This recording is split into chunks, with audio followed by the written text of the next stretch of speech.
दादी के धूप से सराबोर बगीचे में तितलियां स्वतंत्र रूप से फड़फड़ाती हैं, जो बचपन की मासूम खुशी को आमंत्रित करती हैं। विद्या युवा ऊर्जा के साथ पीछा करती है, उसकी हंसी हवा में गूंजती है। विदु साथ देने की कोशिश में लड़खड़ाता है, उसका दृढ़ संकल्प अडिग है। बगीचा गर्मी और प्रकाश का आश्रय उनके चंचल नृत्य को गले लगाता है। तितलियां विदु के चारों ओर नाचती हैं, जो हंस रहा है।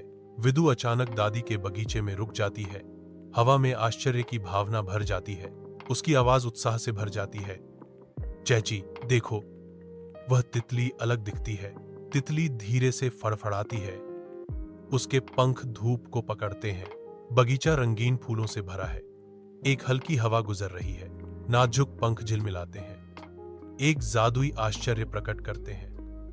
एक छोटी लड़की का चेहरा, पंख वाली लड़की तितली के पंखों के साथ फूल पर शालीनता से उतरती है। छोटी पंखों वाली लड़की फूलों के साथ सहजता से मिल जाती है, जो प्रकृति की सुंदरता के बीच एक जादुई प्राणी है। धूप में नहाया हुआ दादी का बगीचा जीवन से भरपूर है, रंग और गंध का विस्फोट।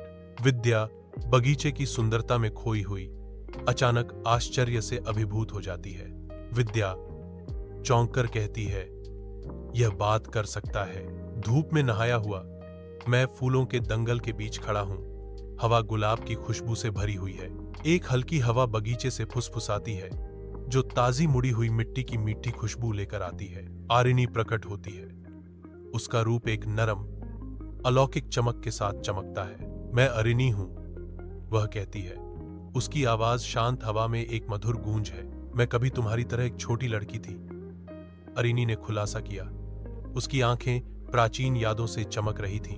दादी के धूप से सराबोर बगीचे में बच्चे नीचे झुकते हैं, उनके छोटे रूप जीवन के जीवंत ताने बाने का हिस्सा हैं। विदु करीब से देखती है, उसकी आवाज में आश्चर्य और अविश्वास का मिश्रण है। वह पूछती है, लेकिन तुम पंखों के साथ इतने छोटे कैसे हो गए? उसके शब्द हवा में लटके हुए हैं, अनुत्तरित, जैसे बगीचे के रहस्य गहराते हैं। हरी भरी हरियाली रहस्योद्घाटन के लिए एक गहरा विरोधाभास प्रदान करती है।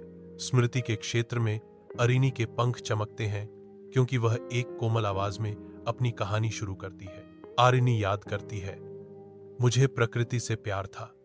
मैं हर दिन फूलों, पक्षियों और पेड़ों की देखभाल करती थी।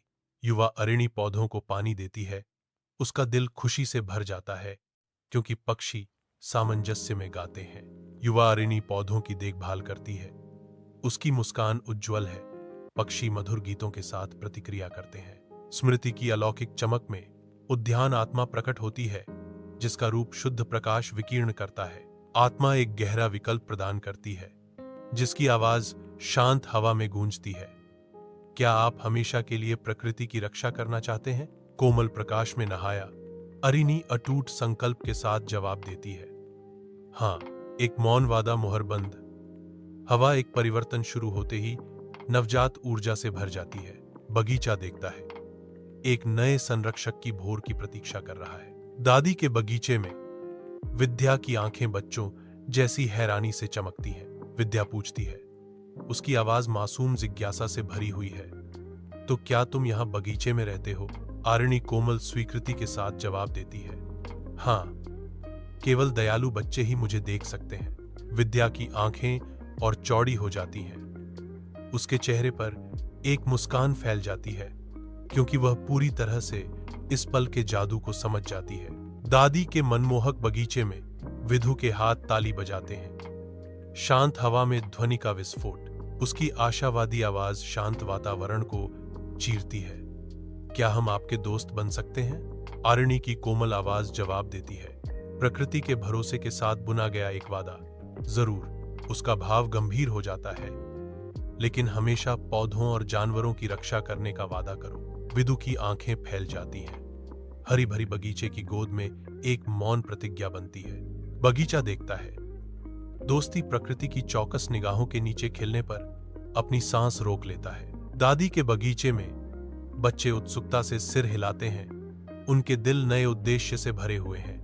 उस दिन से आगे वे बगीचे के समर्पित छोटे संरक्षक में बदल जाते हैं। विद्या और विधु कोमलता से फूलों को पानी देते हैं, देखभाल के साथ जीवन का पोषण करते हैं। आरिणी ऊपर से उड़ती है, हवा में नाचती एक सनकी आत्मा। आरिणी जैसे ही झुकती है, हवा गुलाब की मीठी खुशबू से भर जाती है। उसकी आंखें शरारती शरारत से चमक रही हैं। विद्या, विधु और अरिणी अपनी दादी के बगीचे में पहुंचते हैं। उनके चेहरे खुशी से चमक रहे हैं। बगीचा खुले हाथों से उनका स्वागत करता है। सूर्य की रोशनी पत्तियों से होकर गुजरती है, जो जीवंत जीवन के एक अभयारण्य को रोशन करती है। हवा प्रकृति की मूक सिम्फनी के साथ धड़कती है, एक कोरस जिसे अब वे वास्तव में सुन सकते हैं।